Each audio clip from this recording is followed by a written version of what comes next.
The Jeff Meacham Network's Multiverse of Media. For over 15 years, the recognized symbol of excellence and the standard bearer in coverage of sports and entertainment. Whoever wanted to come into a sports bar where the barkeeps know their game? Well, the Jeff Meacham Network Multiverse of Media has got a production just for you.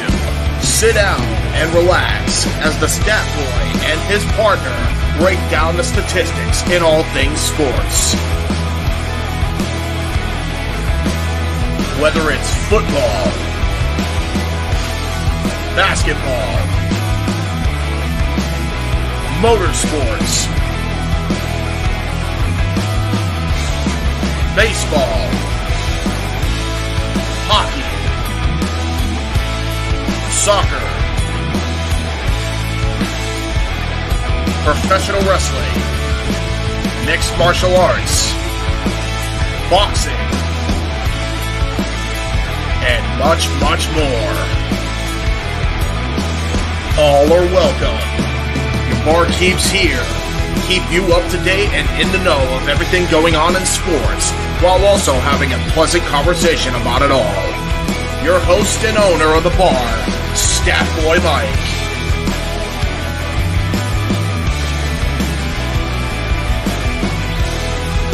His partner in crime, Dory Lou. And a host of other guests coming in. The food's hot, the seats are warm, the drinks are ice cold, and the sports talk is plentiful. Casa D-18 Studios presents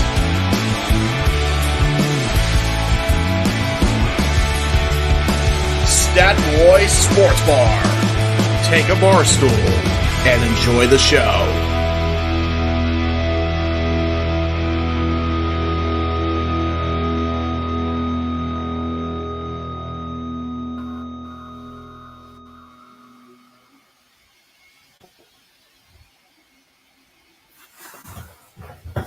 Hello, my internet fans. Welcome to another edition of Stat Boy Sports Bar.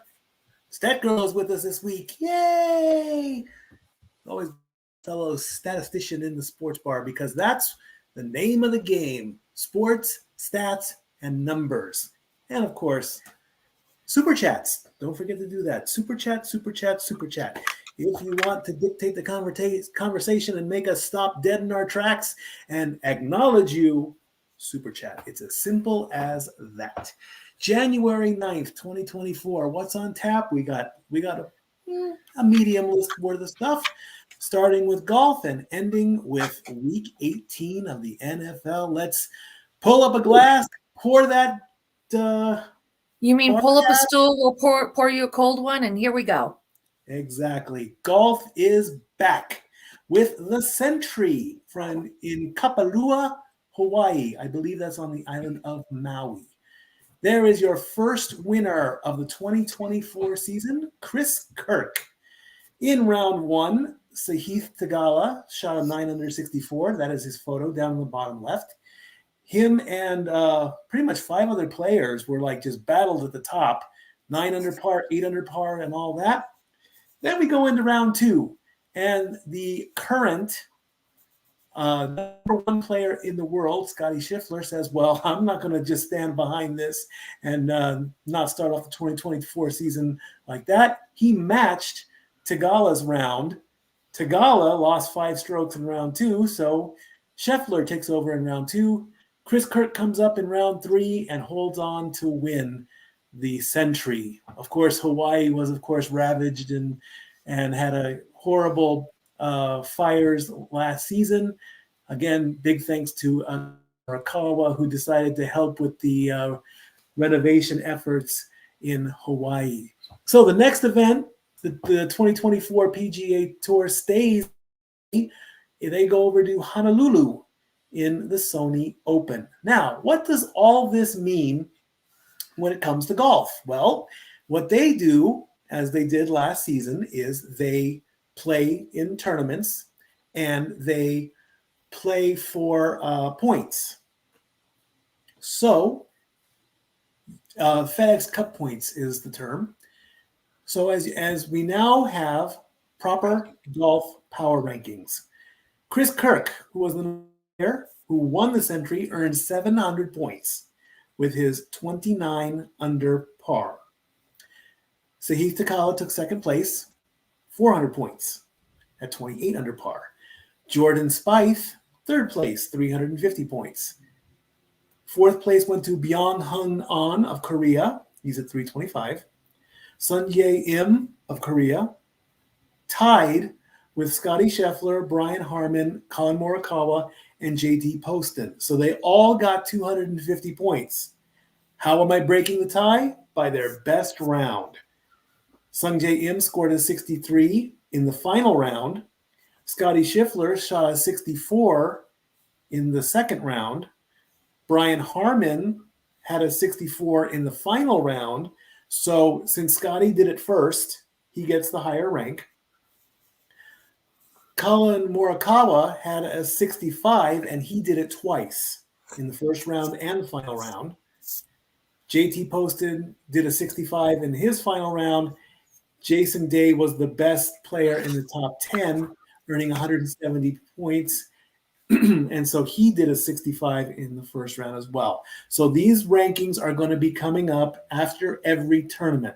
So next week, when the Sony Open is finished, those scores get added to these scores, and then the top 10 get changed.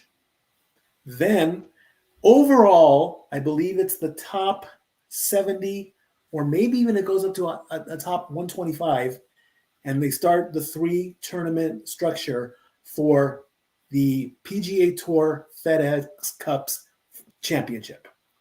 So as players play, scores are updated. The ladies start on, I believe they start on January 18th. So next week, that girl will be presenting the 2024 LPGA Tour, and they play for the CME title later that year. Got to make sure we're cheering on the ladies as well. Oh, yes. As you're going to see coming up, for those of you who may not know, there's a heck of a lot of things us women can do that men don't even think about. Absolutely. All right. We move on to tennis. The 2023-2024 season started with the United Cup. It was a mixed doubles tournament. Dory Lou will give the stats on that one. Team Germany defeated Team Poland. She has all the stats on that. In the Hong Kong Open, Andrei Rublev, a name you might know from last year, he won his title. And in Brisbane, at the Brisbane International Tournament, Grigor Dimitrov won his first title. Now, the same thing happens with power rankings in tennis as it does in golf. The players play for points, but only the top 8 compete in November 2024 at the ATP Finals. So what happens is each tournament has its own point structure. We threw this up last week, but that's okay.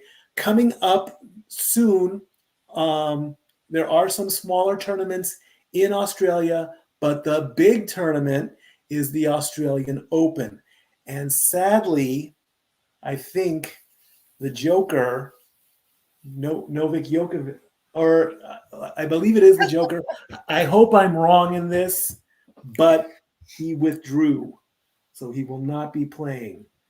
I don't think it's Alcaraz, his rival. I think I saw the report it was the Joker. So if that's the case, that's not good because he's the number 1 player overall. So there you go.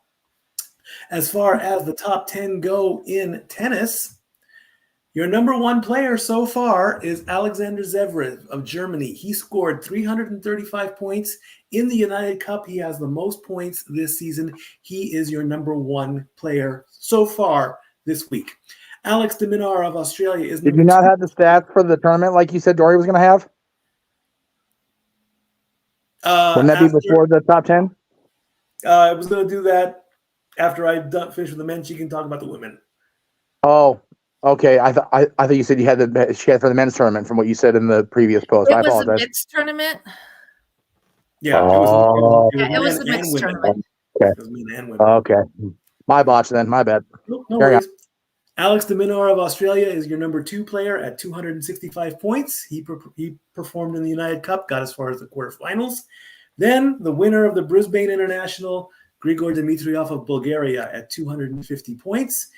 In a sense, he is tied with the number 4 player who also won the Hong Kong Open, Andrei Rublev, at 250 points. I haven't quite found a way to split the rankings if they are tied. I need to figure that one out. We have an interesting stat here on number 5. Zizou Bergs of Belarus. Somehow he has 175 points, but I have no idea how he won them. The only tournament that I can find is he participated in the qualifying round of the Brisbane International, and he lost. So I have to really do some deep diving research as to why he has all these points. Moving over to the right side of the column, Holger Rune of Denmark. He participated in the Brisbane International. He was the runner-up at 165 points. He is tied with Finnish player Emil Rusuvori. He was the runner-up in Hong Kong. Herkes of Poland. He was part of the runner-up team that participated in the United Cup. Got 150 points for that. And then Dominic Kofer of Germany. He's part of the ATP Challenge Tour. He has 141 points. And finally, rounding out the top 10, thanks to his performance in the United Cup, Casper Ruud of Norway. Again, this is all these points are going to be put together. And again, the big tournaments coming up are the Australian Open. So points are going to be like insane because the winner of the Australian Open, since it's a Grand Slam event, is guaranteed 2,000 points. So they are going to be the number 1 ranked player for a bit. Let's take a look and see what the ladies did. Take it away, Dory Lou. All right, for the ladies. Excuse me, I am a bit froggy myself right now. In the, am I on the right one? The Brisbane International. Oh, wait, I was doing the mixed doubles first, wasn't I? Yes. I got it. My apologies, folks. I'm just a little mixed up today. So in the United Cup, Team Germany, which was Laura Siegmund and Alexander Zverev, they defeated Team Poland of Iga Swiatek and Herbert Herkes. Thank you. The match was scheduled to be the best of 3, and it featured 2 singles matches and a mixed double if needed. Iga Swiatek defeated Angelique Kerber to give Iga's home country of Poland an early advantage. Then Alexander Zverev evened the match by defeating Herkes in their singles match. This is only the second United Cup in history. Mikey, your note does not make any sense here now that I'm reading it out loud. It's only the second United Cup in history, as the United States won last year. The U.S. won last year and Germany won this year. Okay, so this is actually only the second time they've done it. Right. U.S. won last year. Germany won this year. Yep. All right, we got it. Now, I'm going to ask you another question. Yes. We're saying Germany won. Yes. Iga defeated Angelique Kerber. Iga is Team Poland. Yes. The structure was that both men and women would play a singles match. And then they would go to the mixed doubles match if they needed. So Iga won her match first, giving Poland a 1-0 lead. When the men got onto the court, Zverev defeated Herkes, tying the match at 1-1. So then they had to go to the mixed doubles match, and Team Germany defeated Team Poland. Well, you know what? You need to put that information in what you give me. Okay. We got to work on your notes. Other than that.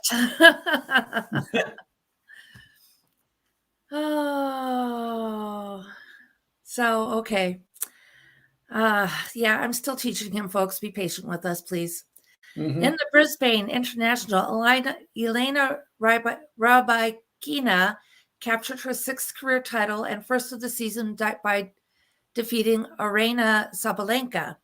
This ended Sabalenka's 15-match win streak on Australian soil that began last year with her wins in Adelaide and the Australian Open. In the ASB Open, I can't work this very well today, sorry. Coco Gauff successfully defended her title by defeating Alina Svitolina. Gauff won her 7th WTA Tour singles title of her career. Coco Gauff is the 4th player to win back-to-back WTA titles at the ASB Classic. Go Coco Gauff. The bartenders here and our cohort who is not with us today are very supportive of Ms. Gauff. Yes, we are. After each tournament, the players earn points based on their performances. The top 8 players will get to participate in the WTA finals. Each week, we have the current top 10 power rankings as we get closer to the finals, which are going to be in November of 2024. And do we have the graphic for the top 10? I would think we do. That was Ben. Let me see what's happening If you here. did, you didn't send it to me, brother. Oh, rats. So if you have it, go ahead and read it off. I apologize. Uncle Goofy Goose again. Elena Rybakina. I need to restart anyway, so you guys just go ahead and carry on through college and pro basketball until I get my situation squared away here with technology. Okay. I can. Oh, all right. After this, obviously. Okay. So Elena Rybakina of Kazakhstan, who won the Brisbane International, earned 500 points. She is the number 1 player. I gave Iga Swiatek the number 2 spot for the United Cup. Aryna Sabalenka is the number 3 player at 325, becoming the Brisbane International runner-up. Coco Gauff is at 250 points for winning the Auckland Classic. Victoria Azarenka of Belarus, who got to the semifinals of the Brisbane Internationals at 195. Alina Svitolina of Ukraine, 163 points, runner-up in Auckland. Jelena Ostapenko, 108 points, quarterfinals. She played in 3 sets, so she's in a tie with Mira and Andreeva of Russia, who played in 2 sets in Brisbane, only got through 8 games, so it's by number of games played. And Daria Kazakina of Russia also has 108 points, 2 sets, 5 games. The final player is Anastasia Potapova of Russia, who had to retire from Brisbane in the quarterfinals. These new stats are new, so it's a work in progress, so just bear along with us in that. Next week should be better, I think. I hope. I hope. It happens. All right. Well, we always got something somewhere, but that's why we love you, Mikey, because Uncle Goofy goofs and we get to have fun with it. Indeed. All right. Basketball is up next. Jeff. College basketball is up next, and we still have no change in the number 1 player as Purdue stays atop the top AP top 25 for the week. Houston and Kansas switch spots 2 and 3. UConn, our residential Tennessee Vols, and Kentucky all stay the same at 4, 5, and 6. The North Carolina Tar Heels move up to 7. The Arizona Wildcats move up to 8. They jumped up 2 spots. The Oklahoma Sooners are right on their heels. They also moved up 2 spots. Illinois drops a spot. Now Duke and Marquette are officially tied for 11th place. I gave Duke the advantage because they went up and Marquette went down. That's me doing power rankings there. Memphis is the 13th spot. They are big rivals to Tennessee, even though it's all Tennessee. Baylor is 4 spots up. And Wisconsin out of the bottom half of the top 25, moving up to number 15. Auburn, they were dead last week. They move up to what would be the top of column 2, or the right column, as they jump up 9 spots.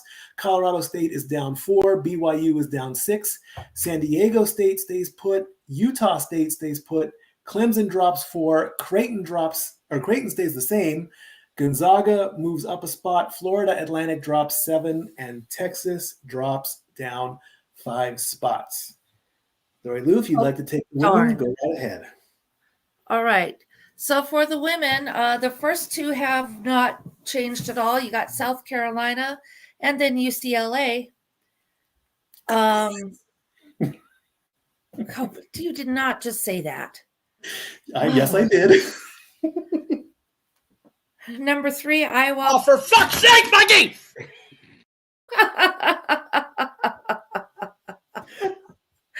Okay. Iowa moved up 1 spot to number 3, and Baylor moved up 2 to number 4.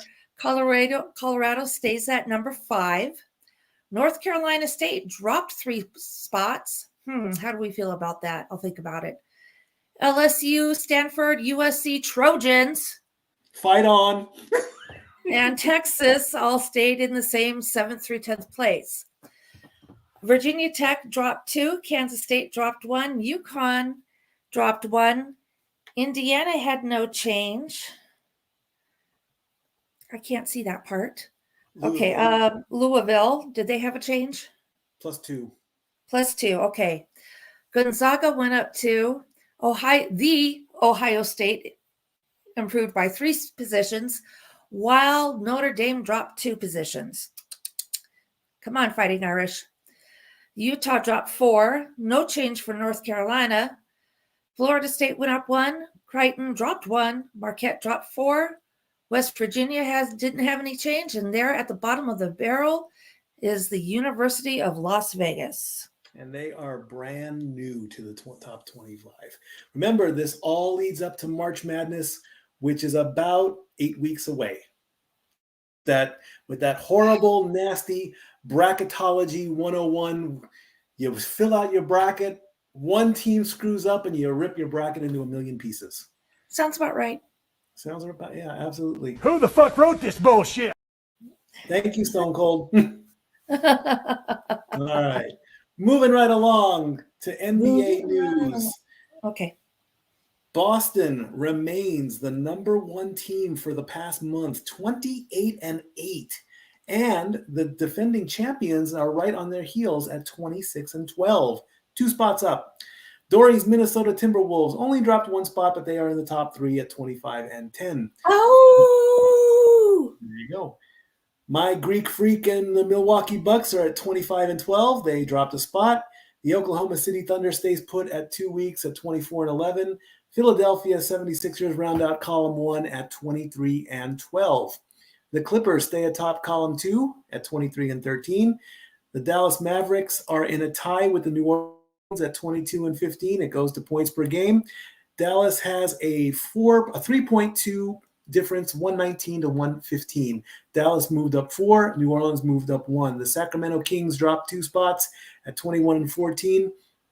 Indiana Pacers get out of column 3 and move to column 2 at 21-15, tied with the Knicks and the Magic.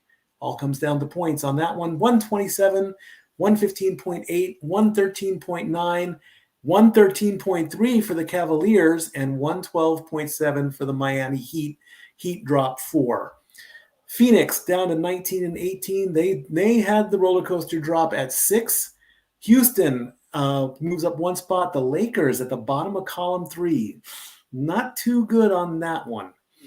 Utah at 18-20. Golden State Warriors, they've got some news. As we reported last week, Draymond Green, who had that flagrant foul, well, he's been reinstated. Damn it. I know. And apparently the story is that the NBA commissioner talked him into it because Draymond wanted to retire. He wanted to just be done. You know, he said it was much too overwhelming for him, and he just wanted to walk away from basketball. They should let him. but this is like the principal telling a student to finish high school. This was a weird one because, I like to watch Blue Bloods a lot. This is comparing, Tom Selleck bringing in one of his police officer sons to headquarters. I would understand it if it was the coach of the Golden State Warriors, but not the NBA commissioner. That was a little bit on the weird side. Yeah, well, maybe they're just trying to say, okay, you know what? You want to retire. We understand. Play nice and finish out the season. Perhaps so, but the Warriors sure could use it since they are 17-19. Bulls are 17-21. Brooklyn is 16-21. They swap spots. Toronto at 15-21. Atlanta at 14-21, dropping down to column 4. Our Memphis Grizzlies, who we don't really talk about that much. In fact, all of column 5 has stayed put exactly the same. Memphis, Portland, Charlotte, Washington, San Antonio, and Detroit. Of course, Detroit is just locked into that bottom spot. The season's been 9 weeks. They've been down there 9 weeks. They're on another losing streak. They were 3-30 last week. They are now 3-33. I'm giving it maybe another, maybe another 4 or 5 weeks before little Bart decides to come in and spray paint the Pistons out of the NBA. At least out of any possible playoff. Exactly. Indeed. I mean, I don't know what's happening with that. It's like Jeff has said, they are probably putting all the positivity into the Lions, which we will talk about coming up soon. In the meantime, as for go ahead. The NBA, there are 5 games happening this evening. The first one started at 7 p.m. Eastern. The Timberwolves at the Magic, the Kings at the Pistons, the Sacramento Kings at the Pistons. Sorry, right. Jeff. The Trailblazers at the Knicks, and the sorry Grizzlies at the Mavericks. Horses versus bears. Tough call. Yeah. Alrighty. Not in basketball, it isn't. Indeed. It was also announced this week that the Magic are going to retire Shaq's number at some point this year. I didn't see the date exactly, but when I was at the Kings game with Teresa last week, they were showing them in the Yard House, the NBA TV or whatever, that they're going to retire Shaq's number in Orlando. Nice. So. He deserves it. Shaq does deserve it. He's now a businessman. He's doing the Papa John's thing. He's doing the dipping his hands and making money left and right, doing the NBA thing. So yeah. Well, I mean, when you think about the Orlando Magic and their early years, it was drafting a rookie baby Shaq, and by baby I mean 7 foot tall, however many pounds, back in the early '90s into the NBA. So it's the Orlando Magic brought Shaq into the NBA. So definitely deserves to have his number go in the rafters there in Orlando for sure. Indeed. All right, let's take a look on the ice and let's present women's hockey. Take it away, Dorian. All right. So, yes, we have women's professional hockey. This is their inaugural season. As we talked last week, the two previous leagues joined together, and there was a bunch of stuff for that. These are let me find my note, just a sec. The points are going to be different a little bit. They started, their first game was on January 1st, so New Year's Day.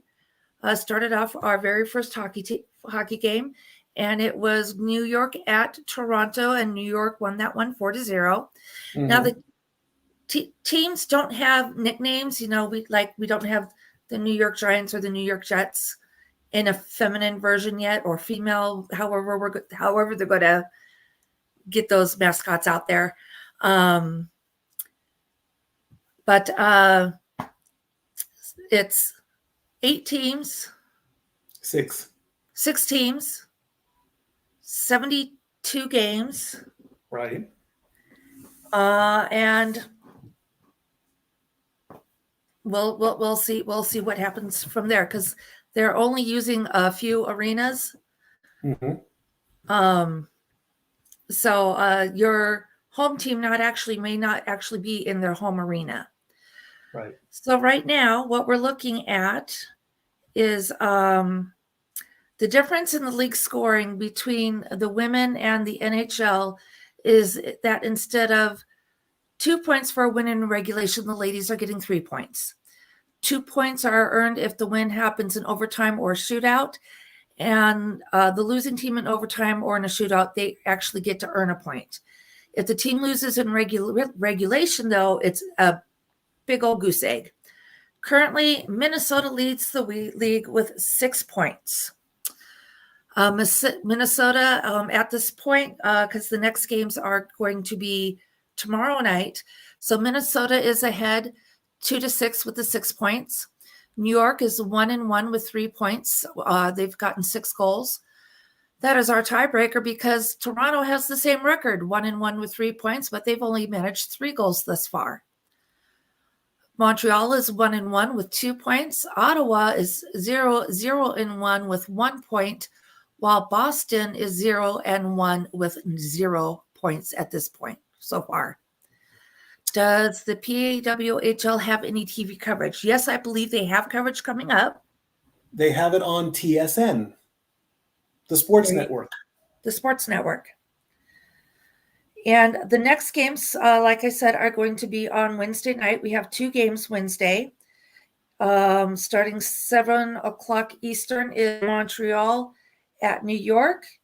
And at 7 o'clock Central is Toronto at Minnesota.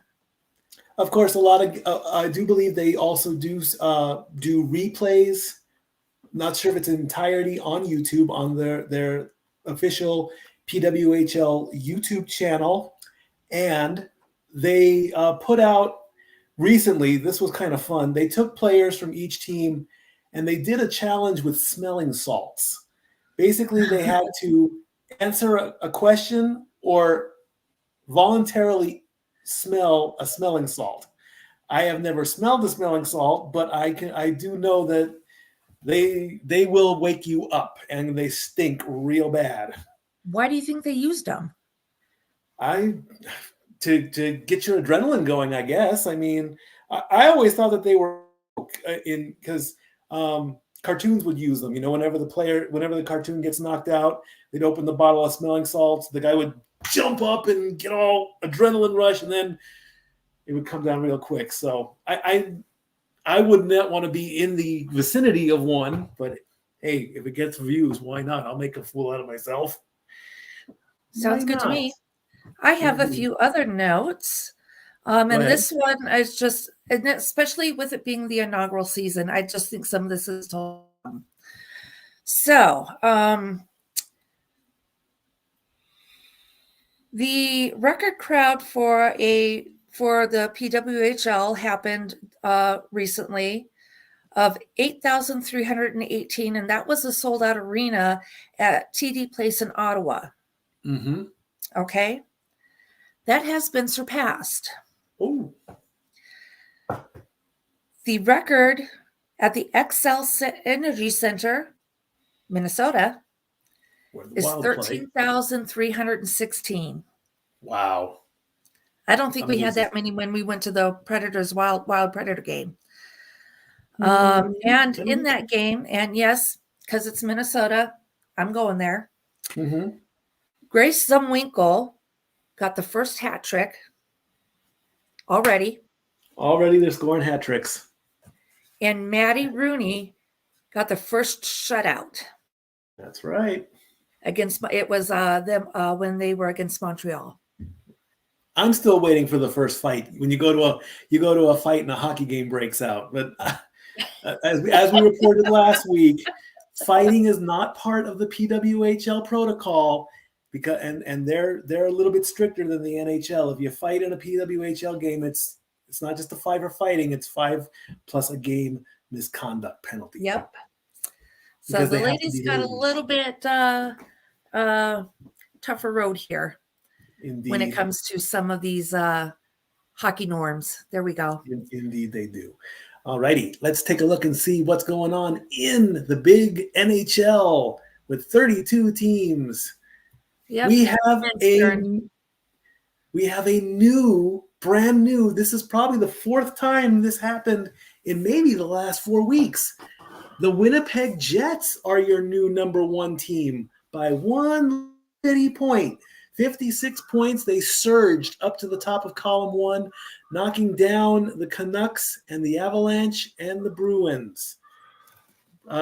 Vancouver and Colorado and Boston are all tied at 55 points. That goes by records. Vancouver is at 26-11-3. Colorado's at 26-12-3, and Boston's at 24-8-7. The Rangers, who were the number one team last week, took a little bit of a dive, but not too bad. They're still in column one, 54 points all by themselves. Florida at 52 points. Dallas and Vegas round out column one at 51 points. It goes by record. One game separates the both of them, 23-11-5 to 23-12-5. Carolina Hurricanes all by themselves at the top of column two, 49 points. Toronto at 47.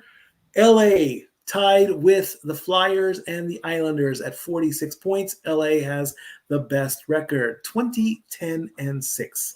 They just dropped a little bit, not too bad.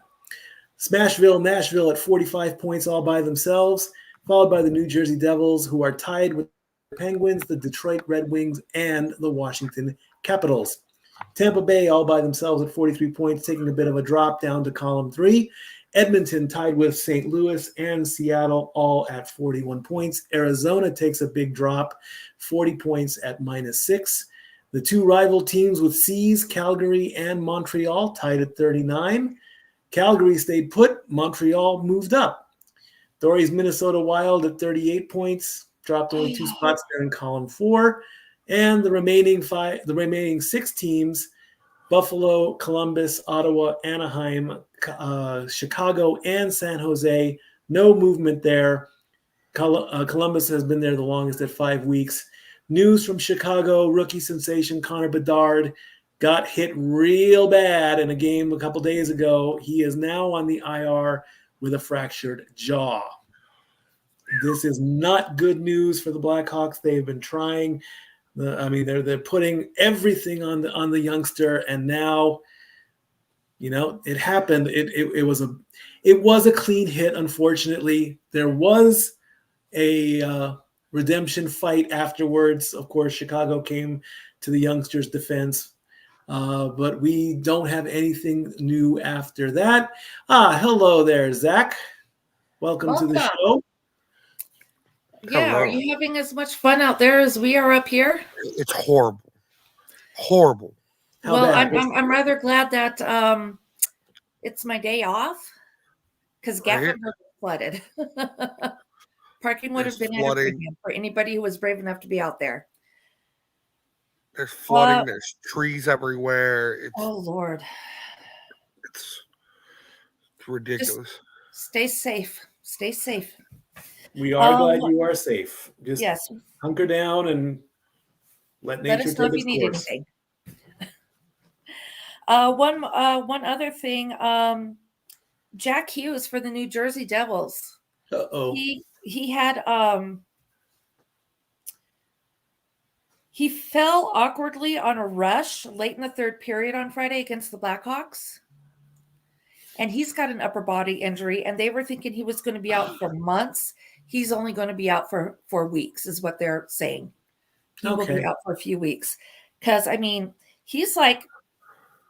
he's they've already started naming their All-Star, listing their All-Stars. He's one of the All-Stars. So was Connor. So our boys need to heal and get back on the ice. So the top two rookie sensations both get hurt in what? Wasn't that the same game? Yeah, actually, because it was Friday, wasn't it? Wow. What are the odds? What are the odds indeed? One more bit of hockey to discuss and report. The juniors, the youngsters. Go ahead, Dorothy. This one's all you. You know more about this one. Yeah, because I look at a few other things outside our norm. So for those who are not aware, there is it's an international junior hockey league. IIHL, I think it is. Yes. And the USA junior hockey team just took their 6th gold medal. And how did they celebrate? And apparently there was a huge fight.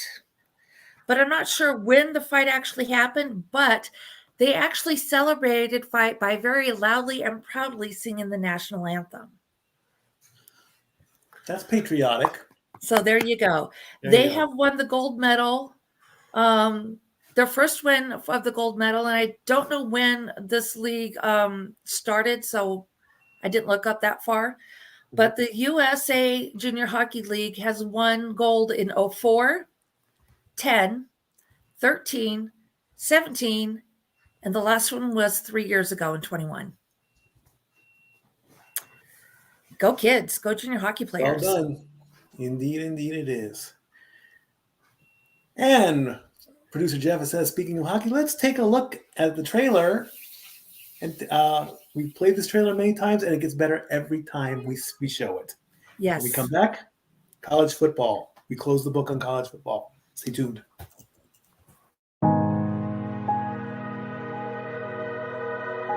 Gary Hebert, the man, the myth, the legend. I was amazed, and I was looking to become a better skater myself, and I wanted to be like Gary. When you look at a guy like this, he's one of the most talented people in his profession. He's been given gifts by God. It can get frustrating at times when you're trying things that, that maybe don't come as quickly to you as other things. And, you never really felt that sense of frustration with Gary. It was always about improvement and positive reinforcement. Was it really the end? Was that head injury really the end? God has called Gary to continue to be a blessing to others and to be a passionate example. My name is Gary Hebert, and this is the World Academy of Hockey, otherwise known as the Inside Edge. I would recommend anybody that have a chance to come to his hockey school. I think it'd be well worth it. It'd be rewarding to all the kids and anyone he coaches, from whether it's an adult, a professional player, to a little kid like a Mike or a Squirt.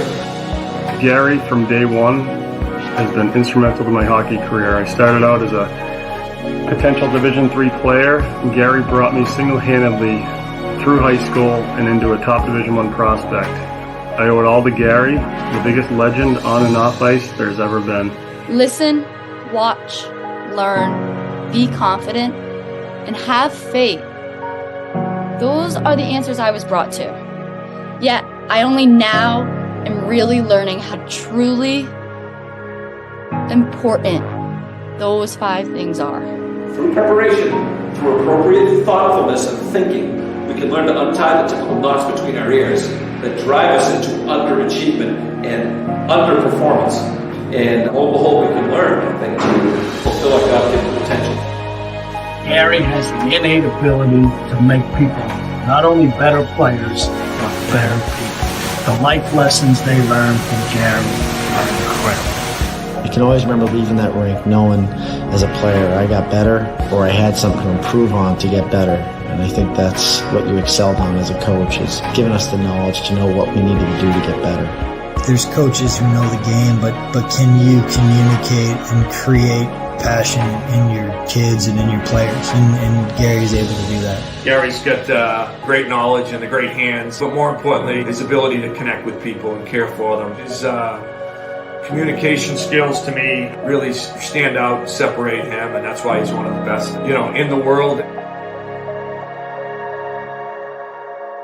Gary's a legend. He's a special, special man.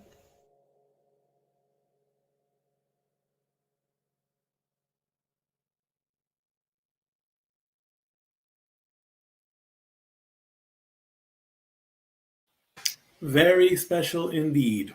Yes. Oh, I want this documentary to come out so bad. I want to watch the whole thing. I'm very excited to be able to watch this one. And I'm not big on documentaries unless I'm watching like true crime stuff. Oh yeah. So yeah, I'm very excited about it. I used to be big on documentaries. I would watch almost one a week when I was living with Pop and Renegade. I mean, they come home. It's like every day. I don't have the college football graphic up like I thought I did. It's all right. We'll still talk about it. I mean, trust me. With what's been with now that we're closing the book on it, it's fine. Yeah. Michigan Wolverines defeated. Wait. Oh, what? Just because I looked it up real quick while we were running the trailer for the documentary, there are 51 junior hockey leagues. 51? 51. So that was the International Junior Hockey League, which is one of the 51. Ah. Okay, going on. Thank you. Now, the Michigan Wolverines completed their story, going 15-0, defeating the Washington Huskies by a score of 34-13 to win their first. We'll get to that part by winning their first national title since 1997. Unfortunately, everybody in the media world is just, what is Jim Harbaugh going to do now? Is he going to leave Michigan and go to the NFL? I watched First Take this morning. That's my routine Tuesday morning, and it wasn't Stephen A. It was the other one. He's like, look, let's not worry about Jim Harbaugh right now. Let's not worry about the pending investigations right now. Let's not worry about the future. In fact, even Jim Harbaugh even said this in the press conference. He's like, I want to savor my victory. I will worry about tomorrow. I want to worry about today now. Which is as it should be. Exactly. Yep. Bottom line is Michigan won. Bottom line. They scored more points. That's how you win a game. It had nothing to do with sign stealing. It had nothing to do with investigations.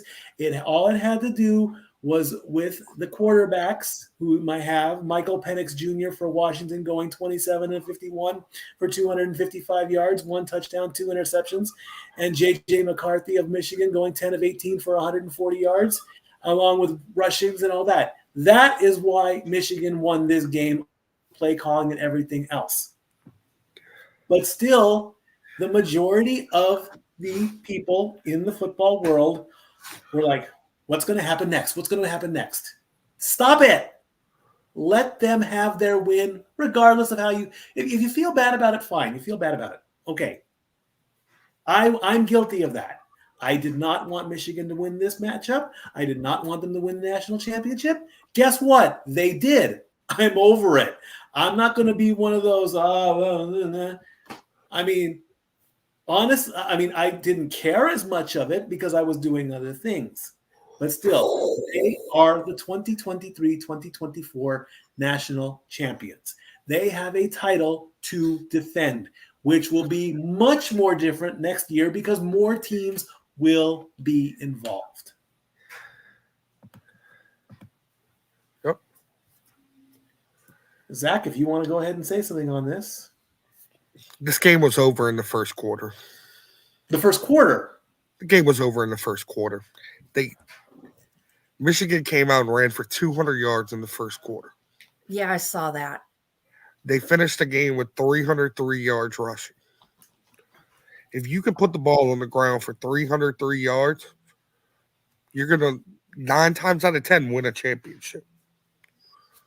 Also, just got this in. Go ahead.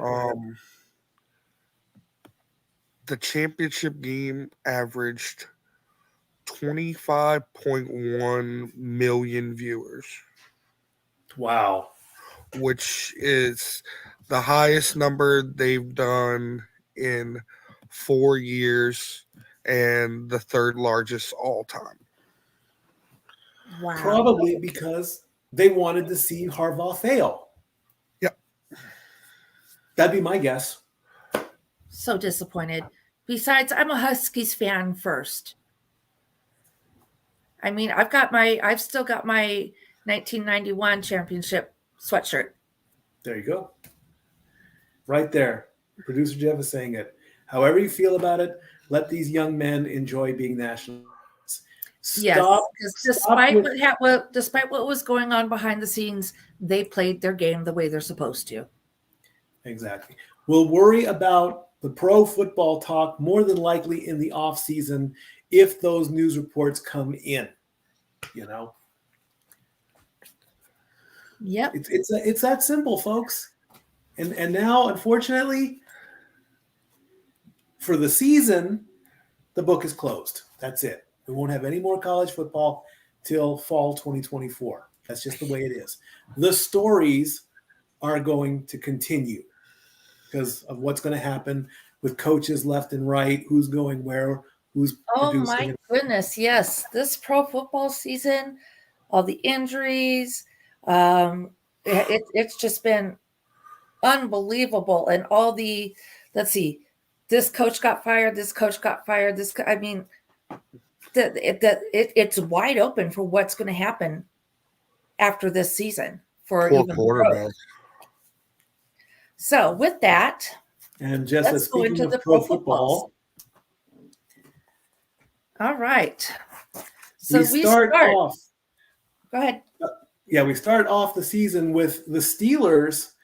Surprisingly, I don't know how they pulled this off. I don't want to say that the Ravens decided to get lazy because they had already clinched the number 1 spot and they have their bye. But the Steelers win 17-10.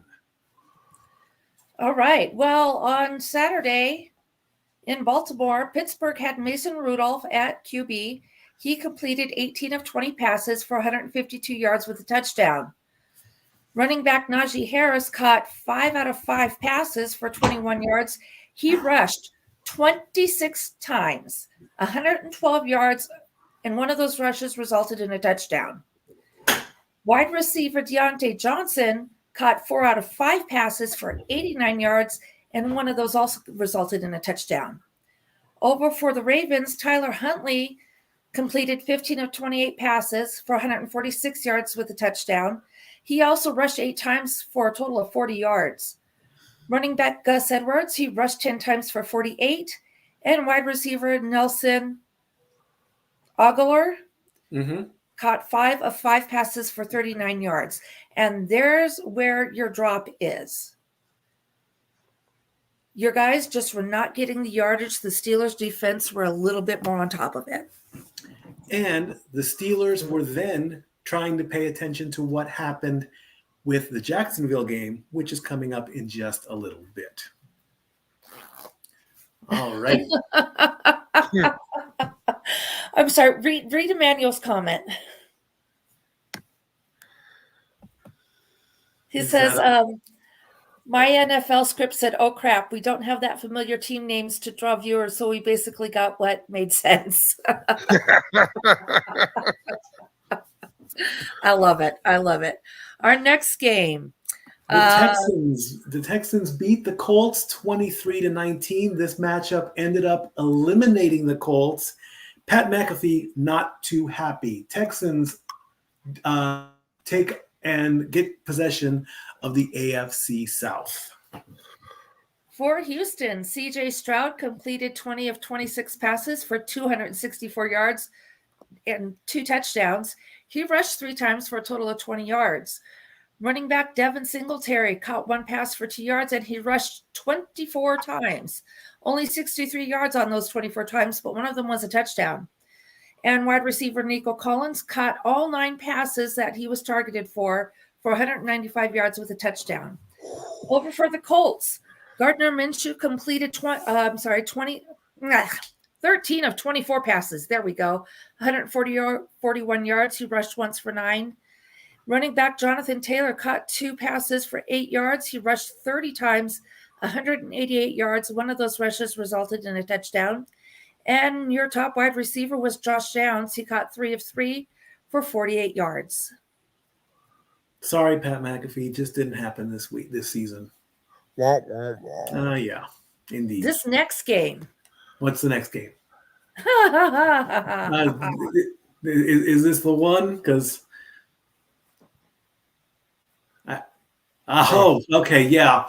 The Tampa Bay Buccaneers clinched the NFC South with a record of 9-8. The Panthers didn't even try. I think they actually had a touchdown called back. The Panthers have been done since week 13. 9-0, your final score. Thanks, so Carolina. over for Tampa Bay, Baker Mayfield completed 20 of 32 passes for 137 yards, rushed 5 times for 7 yards. Running back Rachaad White caught 4 out of 4 passes for 18 yards. He rushed 19 times for 75. And wide receiver Chris Godwin caught 6 of 7 passes for 51 yards with 1 rush for a total of 4 yards. Over for Carolina, Bryce Young. Wait, wasn't he like one of the top rookies? He was the number 1 draft pick this season, and his season stunk. Yep, so let's see what happens to him next season, right? Yeah. He completed 11 of 18 passes, for 94 yards. He rushed twice for 24 yards, so at least he had some decent rushing, right? Yeah. Running back Chuba Hubbard caught 2 of passes for 9 yards. He rushed 23 times for 83 yards. And wide receiver DJ Shark caught 2 of 4 passes for 46 yards. And this loss also guarantees that the Bears get the number 1 draft pick because the Panthers traded it away earlier this season. Mistake, Carolina. Big mistake. And then this one. Okay, here's the thing, folks. The Browns had already clinched their playoff spot. They were doing the battle of I called this the Battle of Ohio, Cleveland versus Cincinnati. Cincinnati had already been eliminated. They were playing for pride, and they're like, we should be in the playoffs, not them. It took the Browns almost the whole game just to get on the scoreboard. Your final score, 31-14. Well, keep in mind, the Browns are already in, so they benched Flacco so that they don't have to worry about any possible injuries going into playoffs for him. So they brought in... I can understand that, but still. So they brought in Jeff Driscoll, and he completed 13 of 26 passes, so only 50% of his passes were completed, 166 yards. He got 2 touchdowns out of that, but he also threw 2 interceptions. He did rush 7 times for 33 yards. And I remember reading Cleveland actually benched several of their starters. So there's some names here we are familiar with.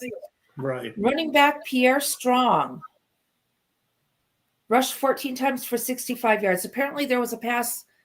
He was targeted for a pass, but it was incomplete. Mm-hmm. And then wide receiver David Bill caught 4 of 4 for 68 yards with 2 touchdowns. Over for Cincinnati, we had 2 quarterbacks that there was a switch off at one point. Jake Browning completed 18 of 24 passes for 156 yards, 3 touchdowns, threw 1 interception, rushed twice for 18 yards. Then quarterback A.J. McCarron also played briefly. He completed 3 of 4 passes for only 20 yards. Now running back Joe Mixon, he caught 1 of the 2 passes. He was targeted for 6 yards. He got a touchdown on that one. He also rushed 14 times for 111 yards, and one of those rushes also resulted in a touchdown. Over for your wide receivers, Charlie Jones caught 3 of 3 for 49 yards. He rushed twice for 13 yards. 12 yards. 13 yards. We'll call it 13. Let's rip the Band-Aid off of this one. The Vikings fought valiantly all season, but let's face it, they were up against a brick wall. They needed to win this matchup. They needed Green Bay to lose. They needed New Orleans to lose. I think they needed Seattle to lose. None of that's happening. 30-20, your final score as the Lions that had already clinched the NFC North. This was a warm-up game for them. For the final time, how did the Vikings do? Well, let me tell you about it. let me talk to you. Let me talk to you. There you go. I'm very thrilled that my Vikings won the NFC North last season. Mm-hmm. Okay, so we didn't have it together, especially with Kirk Cousins getting hurt so early in the season. And I mean, this is another team. This is one of the Cleveland Browns, the Minnesota Vikings. We just went through quarterback after quarterback after quarterback. So, yeah, we didn't get the best of our backups, I think. So, Mullins was in at QB for Minnesota. He completed 30 of 44 passes, 396 passing yards, 2 touchdowns. He also threw 2 interceptions, rushed twice for 8 yards. Eric, your top rusher was running back Ty Chandler. Caught 2 of 3 passes for 20 yards. He rushed 12 times for 69 yards. And the top receiver was Justin Jefferson. 12 of 14 passes caught, 192 yards with a touchdown. He did have a rush, but how does a wide receiver rush for negative 12 yards? Can somebody explain that to me? My guess would be the ball was thrown behind the line of scrimmage, and he didn't quite make it to the line of scrimmage. Therefore, yet negative yardage. Okay, Correct. I'll go with that. So for Detroit, Jared Goff, he completed 23 of 32 passes for 320 yards, 2 touchdowns, no interceptions, no rushing from Goff. David Montgomery, he was your top running back with 10 rushes, 40 yards, and a touchdown. And wide receiver Amon-Ra St. Brown caught 7 of 10 passes for 144 yards with a touchdown. Thank you, That's Vikings. okay. This Good season try. is over. They have plenty of time to get ready for the 24-25 season. And I think this was the NFC North has had a different division leader for the past 5 seasons. Nobody has gone back to back recently. Yeah, it's like the NFC South now, except for the last 3 years. Right. Yep. All righty, let's continue on. More big news. The Jets decided to potentially kick Bill Belichick out of the league, but nothing's been made official yet. In the snow, it was a very snowy day out there in New England. 17-3, your final score. All right, over for the Jets. Trevor Siemian. You know, I wonder about this a little bit considering the stats I'm reading. Mm-hmm. He completed only 8 out of 20 passes for 70 yards, and he rushed twice, but his total yardage on those 2 rushes ended up only being a single yard. Running back Breece Hall caught 2 of the passes, 12 yards. He rushed 37 times for 178 yards with a touchdown. Wide receiver Garrett Wilson caught 2 of 5 passes for only 34 yards. So, I mean, how did they win 17-3 with the yardage? So, anyways, okay, going on. For New England, Bailey Zapp completed 12 of 30 passes for 88 yards. He also threw 2 interceptions. He rushed 3 times, totaling 13 yards. Running back Ezekiel Elliott caught 5 of 7 passes for 27 yards, rushed 13 times for 54 of them.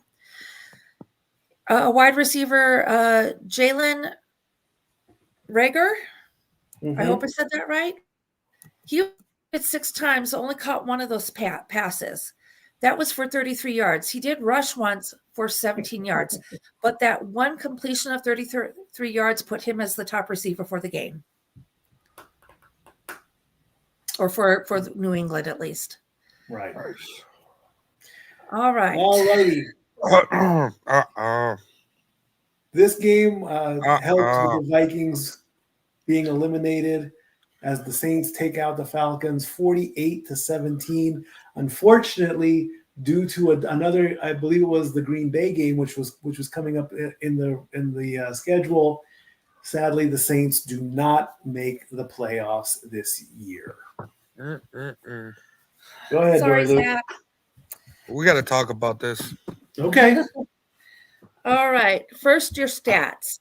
For Atlanta, Desmond Ridder completed 22 of 30 passes for 291 yards, 2 touchdowns. He threw 1 interception. He rushed twice, but it comes out to 0. All right. Logan Woodside was also in at quarterback briefly. completed 3 of 4 passes for 27 yards. He threw an interception and he rushed once for 6 yards. Over here, we also have running back Bijan Robinson. He was both your top rusher and your top receiver. He caught 7 of 8 passes for 103 yards with a touchdown, and he rushed 11 times for 28 yards. Over for the Saints, Derek Carr completed 22 of 28 passes, 264 yards, 4 touchdowns, 1 rush for 6 yards. Running back Kendra Miller. Mm-hmm. He caught one for 6 yards. He rushed 13 times for 73 yards with a touchdown. And wide receiver Rashid Shaheed.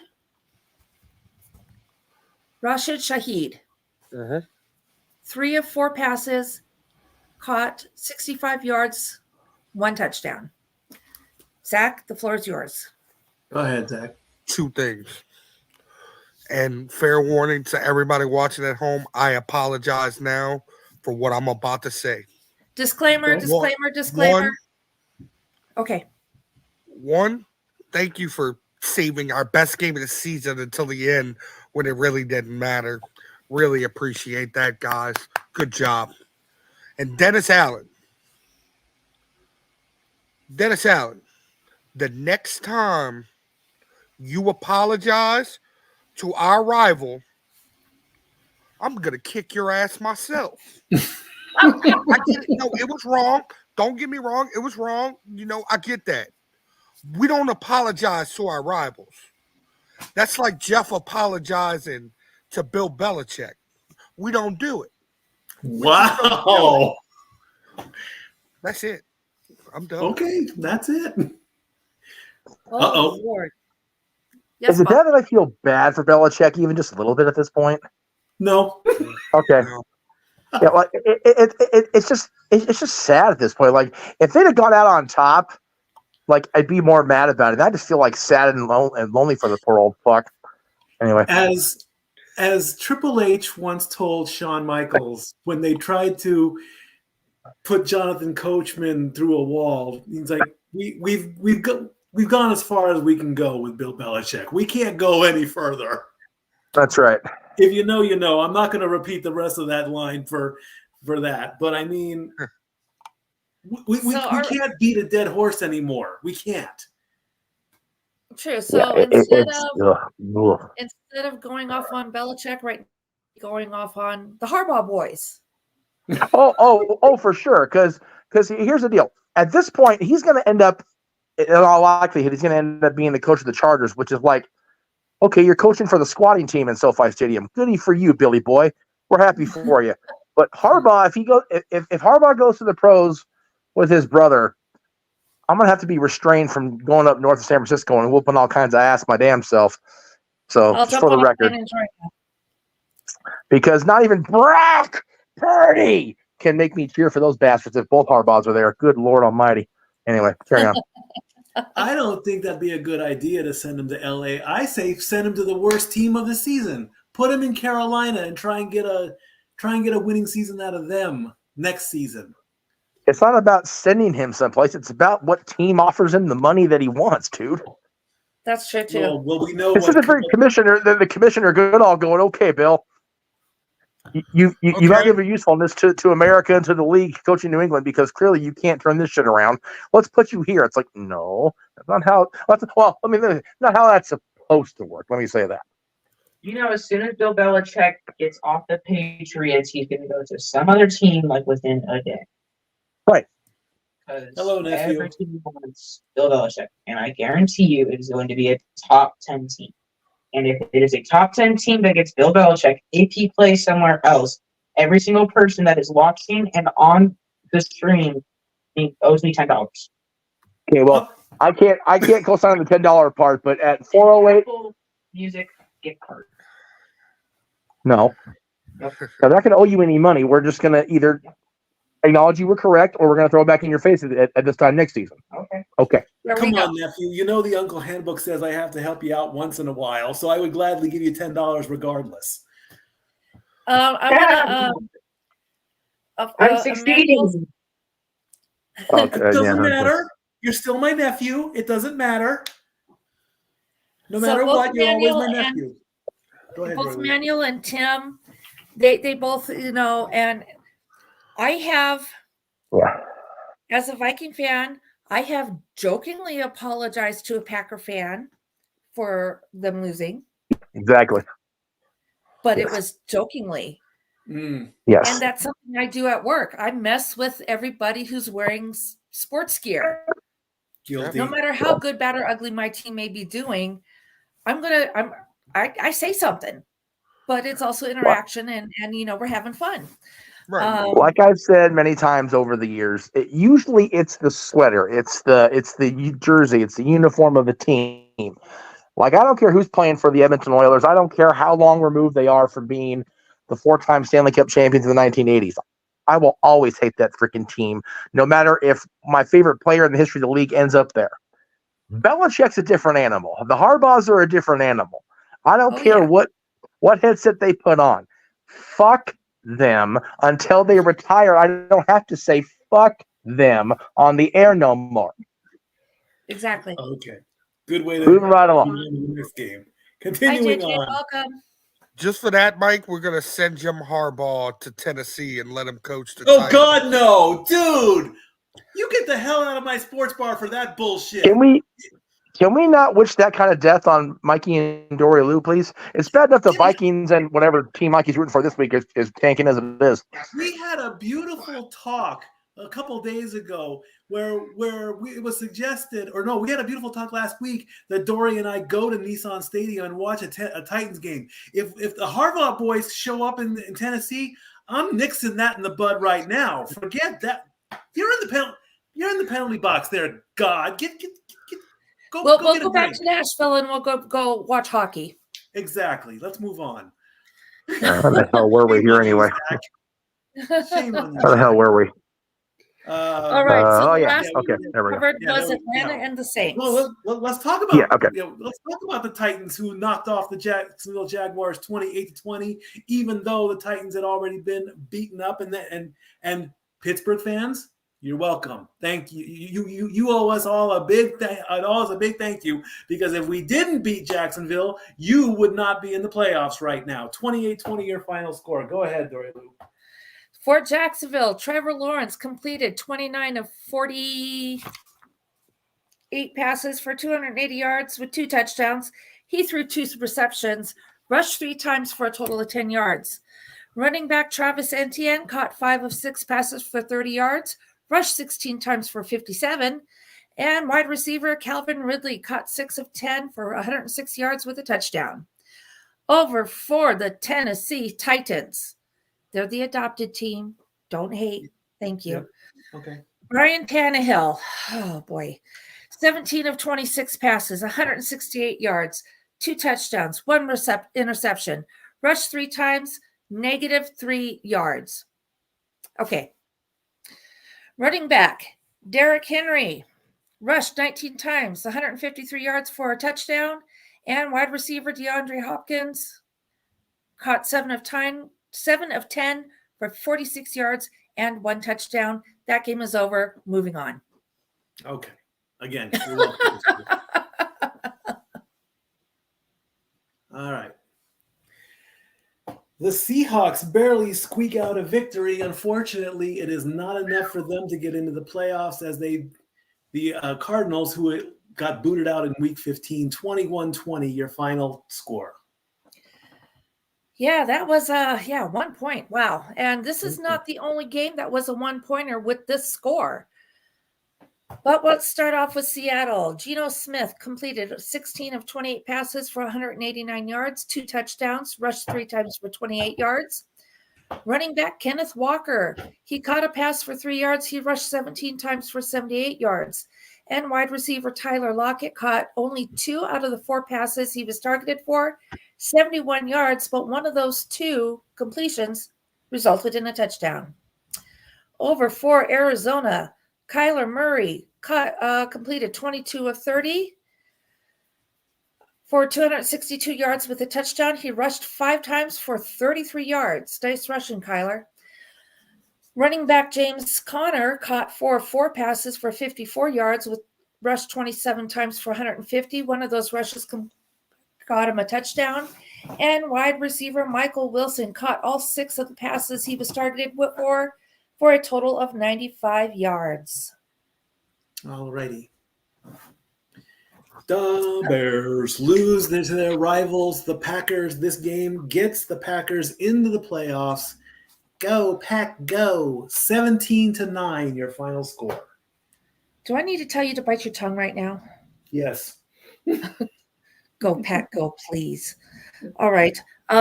For Chicago, Justin Fields, only 11 of 16 passes, 148 yards. He did rush 8 times for 27. Running back Khalil Herbert caught both passes he was targeted for 13 yards. He rushed 12 times for only 28 yards. And wide receiver DJ Moore caught 4 out of 6 passes for 64 yards. Over for Green Bay, Jordan Love completed 27 of 32 passes for 316 yards, 2 touchdowns, and forget that part. Running back Aaron Jones caught 5 of 5 passes for 30 yards. He rushed 22 times for 111. And wide receiver Jaden Reed caught all 4 passes he was targeted for 112 yards. Packers get the last wild card spot. See, the defending champion Chiefs barely squeak out a victory against the Los Angeles Chargers, who were already eliminated. 13-12, your final score. This locked up the AFC West for the Chiefs, and they get a chance to defend their title in the playoffs. All right. So,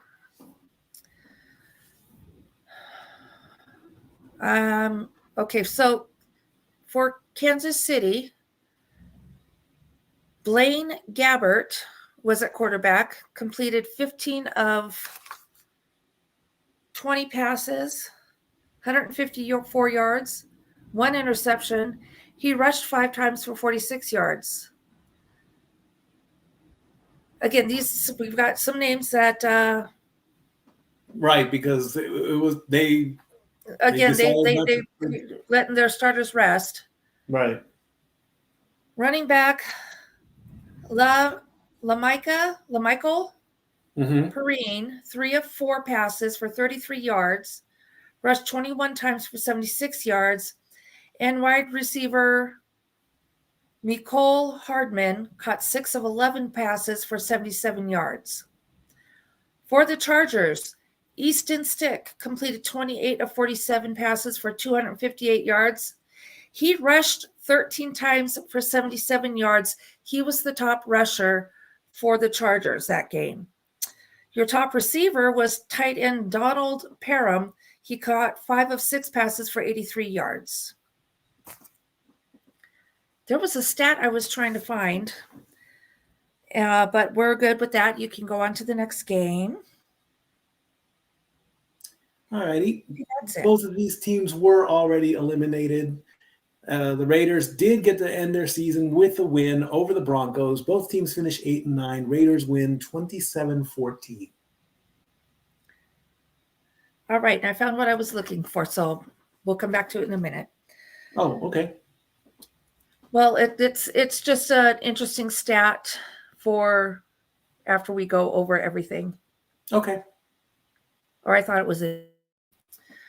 All right, for Denver, Jarrett Stidham was at QB. He completed 20 of 34 passes for 200 yards, 1 touchdown, 1 interception. He rushed 3 times, but they only totaled 2 yards. Running back Javonte Williams caught 7 out of 9 passes for 43 yards. He rushed 9 times for 32 yards with a touchdown. And wide receiver Brandon Johnson caught 4 out of 5 passes for 88 yards. For Vegas, Aiden O'Connell completed 20 of 31 passes, 244 yards, 2 touchdowns, rushed 4 times, but he only got 1 yard. Garoppolo was out there, but he didn't do anything. I guess not. Because I have 0 and 1, and that's it. Okay. All right. Running back Zamir White caught 1 of 2 passes for 9 yards, rushed 25 times for 112. Wide receiver Trey Tucker caught 5 out of 5 passes for 79 yards. He rushed once for 11 yards. All righty. Is hoping the Raiders keep their head coach this time. That might be a good move. They had a decent year overall. Moving on. The Eagles decided to slump again. This team dominated for 7 weeks during the season, going all the way to 10-1. They end their season 11-6, losing to the Giants, their location rival. Let's face it, New York and Philadelphia, 27-10. This isn't what's going on here for Philadelphia. I'd like to know. Let's go to the stats and find out. Sorry. All right. Philadelphia had Marcus Mariota at quarterback, completed 13 of 20 passes for 148 yards, 1 touchdown, 1 interception, 6 rushes for 46 yards. Jalen Hurts was also in. He completed 7 of 16 passes for 55 yards, no touchdowns, 1 interception, and he got 4 rushing yards from the 2 rushes he did. Kenneth Gainwell did not catch the pass that one pass he was targeted for, but he did rush 7 times for 62 yards. And wide receiver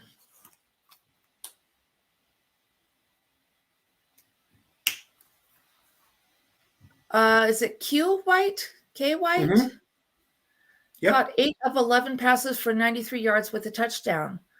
Over for the Giants.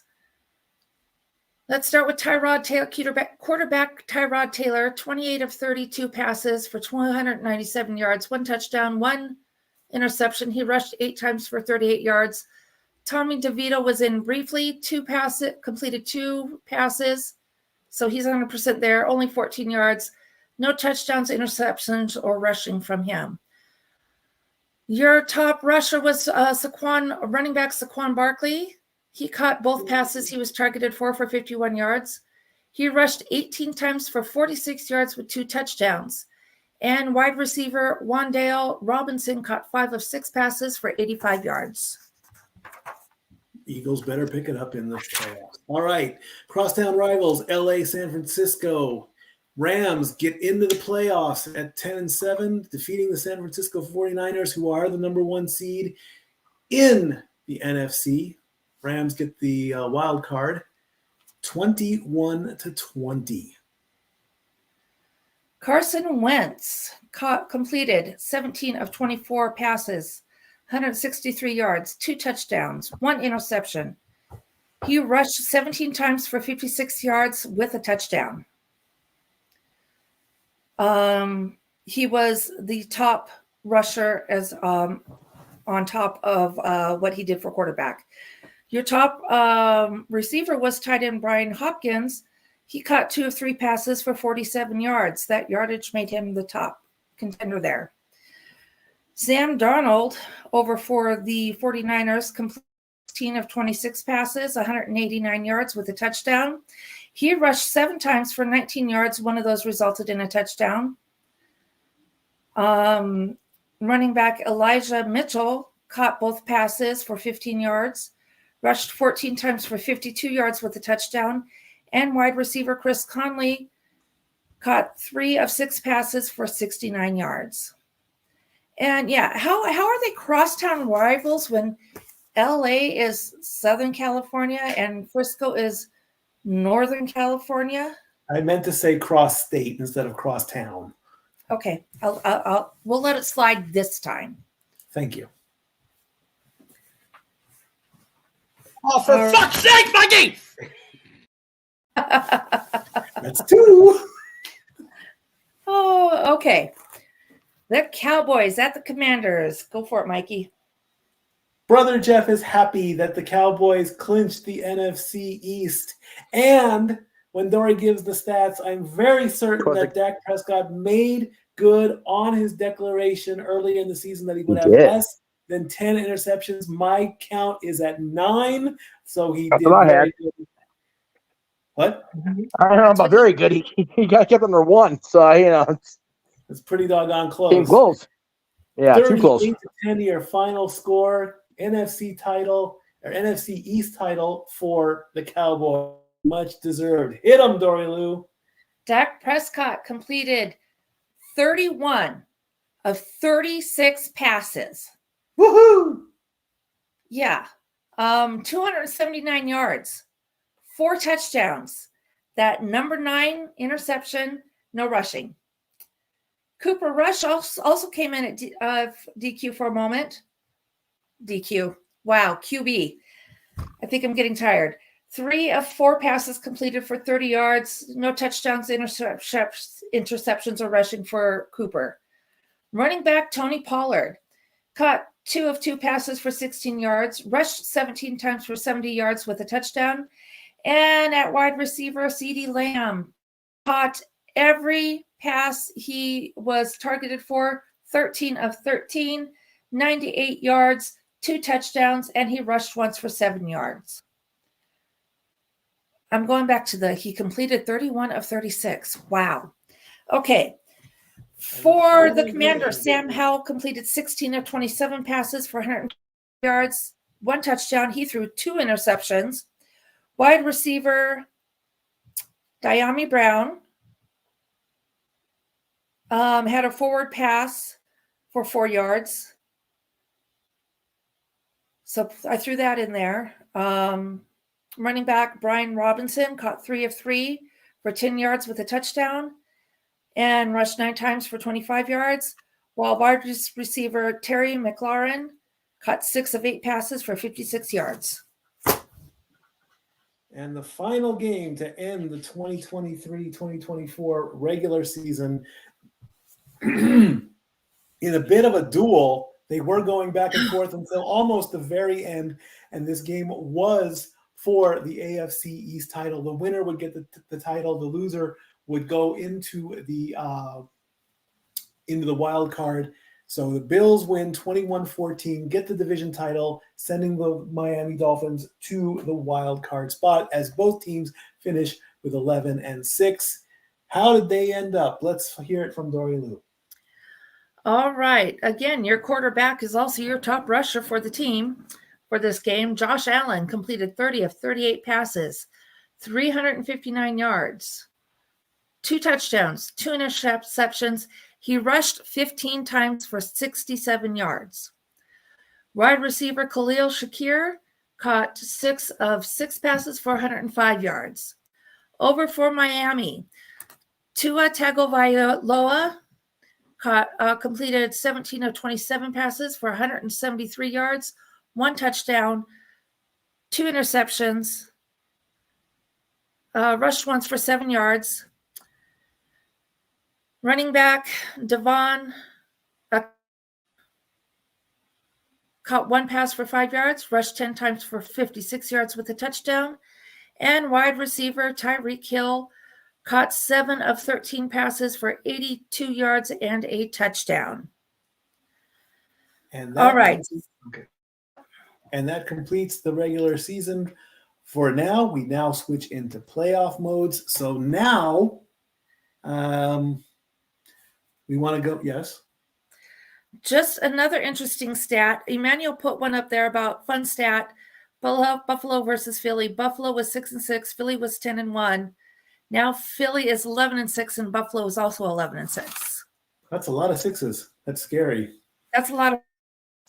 Okay, but also for the first time, and I don't remember how long, the AFC North.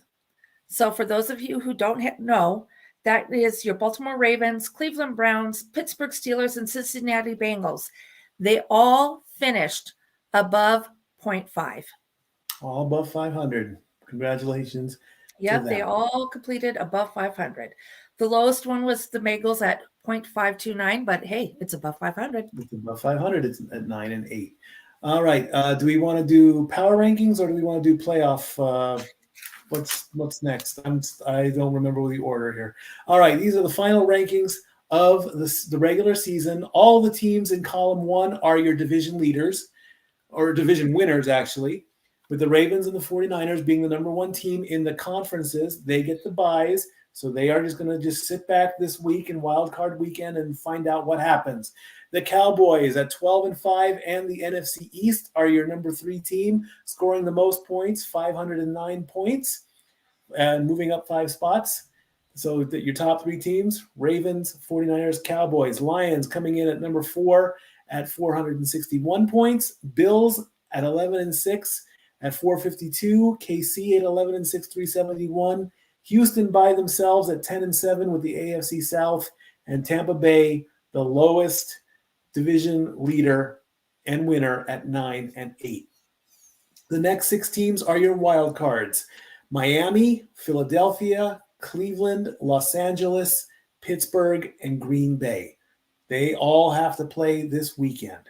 All the remaining teams all got hit with the red spray can of doom by Little Bart. The last 2 teams in column 2, that was the cutoff line.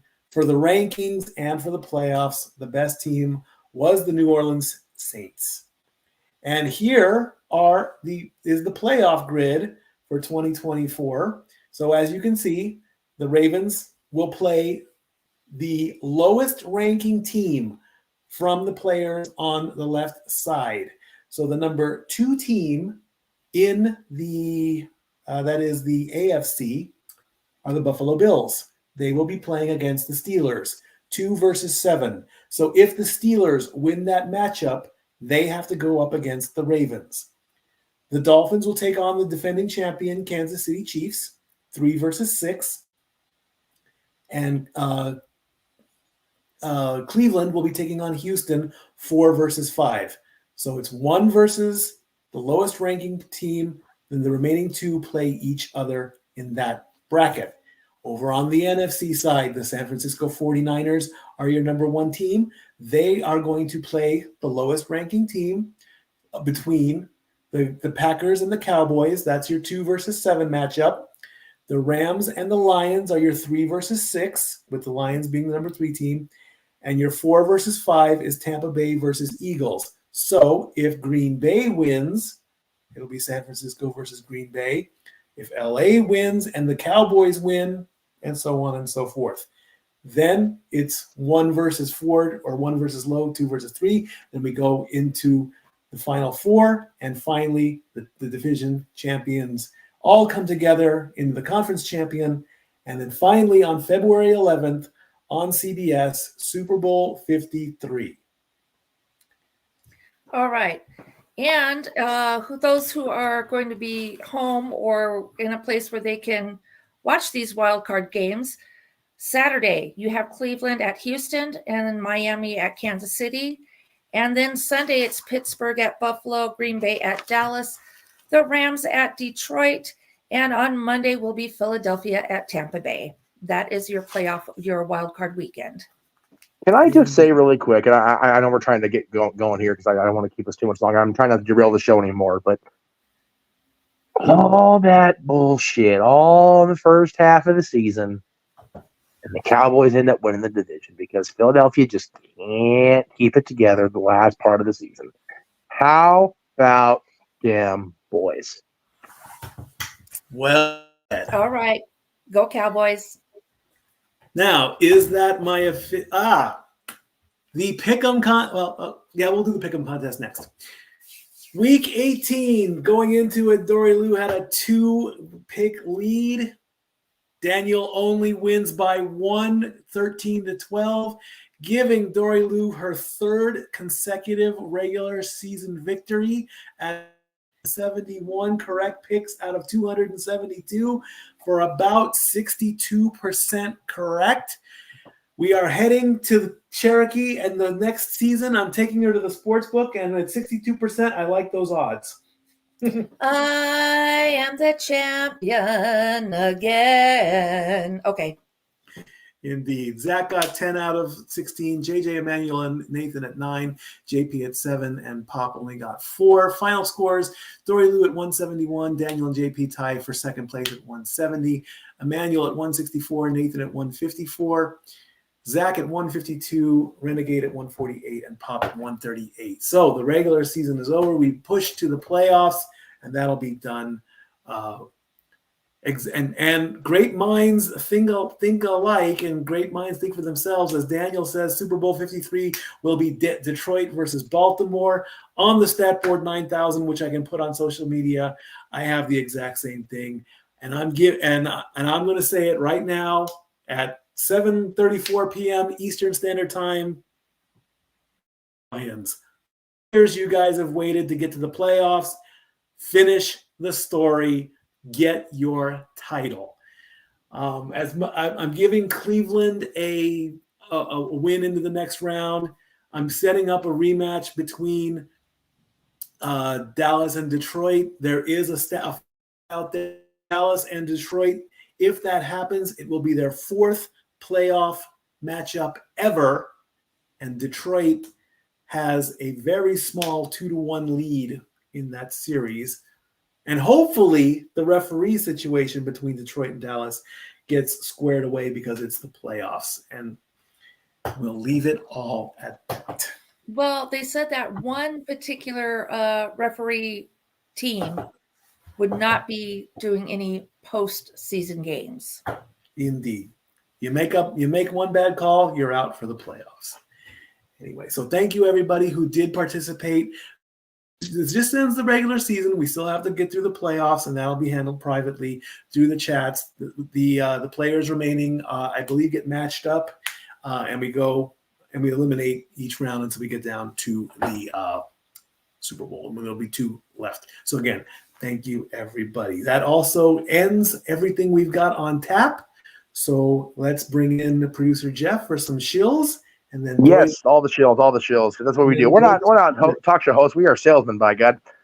So, if you missed yesterday's episode of Dad's Always on Wrestling, please go check it out in the archives. It was one of the favorite ones I've done so far with JJ in the 4 years we've been back. Our top 10 stars of TNA wrestling, going from 2002 all the way till about 2016, 2017. Figure JJ only stayed in wrestling fandom until 2014, so that's what we went off of. Of course, leading up to Hard to Kill this Saturday, but yesterday's episode of Dad's pretty fun. You can also check out JJ's reviews of Raw, NXT, Dynamite, and the weekend shows every Monday through Thursday, 9 a.m. Pacific, noon Eastern, across the Casa D-18 Studios, exclusively on the Casa, as a matter of fact. I would say that's a fair assessment. Definitely the best dads of 2024 in a landslide victory, without question. There's only been one, guys. Anyway. So isn't it only the first episode for 2024? Yes, that would be so. But it's the best one, by God. Best episode. That's so far right. This year. That's right. The Greg Cherry Show, of course, will be back tomorrow, 7 o'clock Eastern, 4 Pacific, with the quote-unquote regular shenanigans, and I say that loosely. Of course, coming up in 2 weeks, we will have our Royal Rumble numbers draw supporting the 988 Suicide and Crisis Lifeline charity, where you can find out more about that on the Greg Cherry Show and the Greg Cherry brand social media, so be on the lookout for that. We'll also be doing, I don't have it here for some reason, I had it in here, but Luck of the Draw will be next Wednesday's episode, where there will be messy condiments and card play, and it'll be ugly, and I'll probably get really gross covered in strawberry syrup, and I'm not looking forward to it, but I do it for the love of the game, by God. Tomorrow, Thursday rather, Meech's Musings will be a combined episode of With Talk Wrestling, since I didn't do Talk Wrestling yesterday because appointments were what they were. That'll be Thursday at 7 o'clock Eastern, 4 Pacific. Saturday this week will be our coverage of TNA, the return of TNA Wrestling, as they present their pay-per-view Hard to Kill, looking at about either 6 or 6:30 Eastern, depending on when their official countdown goes live. And then, of course, after Hard to Kill, our simple man with the spectacular voice, Noah Foster, goes from play-by-play coverage of TNA to hosting the 2nd anniversary special for Open Mic Night. I can't believe it's been 2 years. It's crazy. Of course, next Saturday, the 20th, will be our Open Mic game night and our Price is Right features. And then at the end of the month, the 27th, will be our watch-along coverage of the WWE Royal Rumble Premium Live event. That's all coming up across the Jeff Beach Network Multiverse of Media. I can't wait. The stat work is almost. I've just started 2014's Royal Rumble. I've got, I think, 9 more to go. I'm so sorry. In January. Well, hey, when you want to get the stats done right, you got to put in the work, and I've been putting in the work. And I need to point out, thank you for reminding me, JJ, because I need to make an official graphic because we've got the one with one of the matches. But at the same time, the Hard to Kill is going on. We'll also, for the first time in Multiverse history, we will also be presenting coverage of AEW's Battle of the Belts 9 coming up on Saturday. And the only reason we're not covering the Impact, the New Japan event is because it's going to be during our anniversary open mic night, and we're not going to be derailing that. We will be talking about it, I'm sure, in the coming week. But Saturday is going to be another one of those weeks are going to die days. So there you go. Yeah, I just saw that one of the people I go fangirl for from WWE, who is no longer with WWE. He was known to the WWE universe as Dolph Ziggler. Yes. Nick Gage is now in New Japan as well. Yes, he was at Wrestle Kingdom last week. It was good to see him and Ryan ringside. It was cool to know that he's finally getting himself back out to the wrestling world. I wish to God, I hope he's not scheduled for any time around the Royal Rumble because Paradise Kitty is going to be in Vegas. He lives in Arizona, and he is a known diehard of Guns N' Roses and Paradise Kitty. So it'll be cool to see Nick now that he's no longer under the ties that bind of a WWE contract. So hopefully, Nick, if you're listening, Kitties are going to be in town on the prowl, brother. Come on out to Vegas if you dare. Before we head to finish up the show and go to Dory Lou's positive thought of the week, a quick announcement by me. I did find a winter job. If you know that logo, that's where I'm working for the next 6 weeks. And one of the beautiful things about it, we get Paramount Plus. That's a nice Blue Bloods again. Yes, it is a nice perk of having a Walmart associate in the family. As you guys know, I have one too, so it's cool to have. I mean, we already have Paramount Plus as it was, so it wasn't a big deal. But yeah, very cool that's a added perk. So thank Paramount Plus. So I've already gone through if you're a Walmart associate. Yeah, I've already gone through and made my watch list. Yeah, so thank you to Walmart for hiring me for the winter. It's gladly going to help and keep me grounded and humbled and everything. So it will not affect Royal Rumble. It will not affect the playoffs. That was the little talk we had. I said once the Super Bowl was over, I can work weekends and everything like that. And they said that's fine. And then once my other job starts back up on March 8th, it's open to continue if I choose. So it's a good thing. We end the show with a beautiful weekly positive delight from Dory Lou. Take it away, Dory Lou. What do you got All right, for us? well, I'm going to give myself a shout out too, real quick. Okay. Here. Okay. Go right ahead. Because I have been working for Ripley's Entertainment for a little over 6 months now and loving my job. Ripley's in Gatlinburg, there's so much to do. Mm-hmm. It's crazy. And if anybody saw my Facebook post, I am being thankful that I'm off work today because Gatlinburg is flooded from all the rain that we've had since last night. And I'm just, again, Ripley's family, please stay safe. And I know from what they're forecasting in the next couple of weeks, make sure you bring your blankets, your earmuffs, and all that good stuff because it's going to get freaking cold for a couple of our locations that are primarily outdoor working, even for us cashiers. I would hope, I wish our microphones on our computers could pick up the wind gusts because they are amazing out here. I mean, the windows are rattling like crazy. 2 of our surrounding counties actually they didn't cancel school, but they had early dismissal because of the high winds. Cool. And they said at Mount Cove are getting up to 94 miles per hour. That's crazy. Yeah. So some really wicked weather coming through this area with the various things happening on the coast that affect us. All right. So with that, we're going to go a couple of positives. I have it's two positives that I'm kind of integrating. Okay. It starts with Maya Angelou, excuse me. And she said, try to be a rainbow in someone else's cloud. Okay. I like that. Short to the point. Be that silver lining.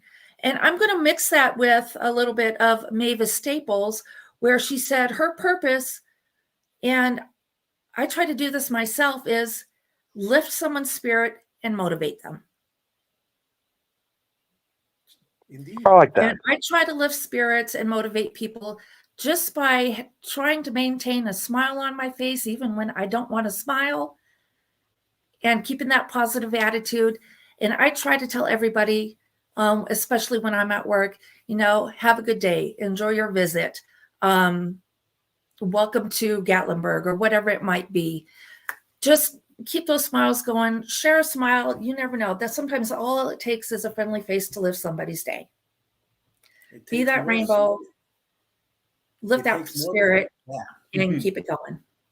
It takes more muscles in your face to smile than it does to frown. Yes. Remember that one. Next week, we have the same sports on tap as we did this way. College football is done. We pushed through the playoffs, golf, tennis, college basketball, and every way around. Thank you all for watching. We'll see you next week. For the Stat Girl, I'm the Stat Boy. For the producer, for Zach, who's down being safe in New Orleans, I love you all, family. Stat Boy out.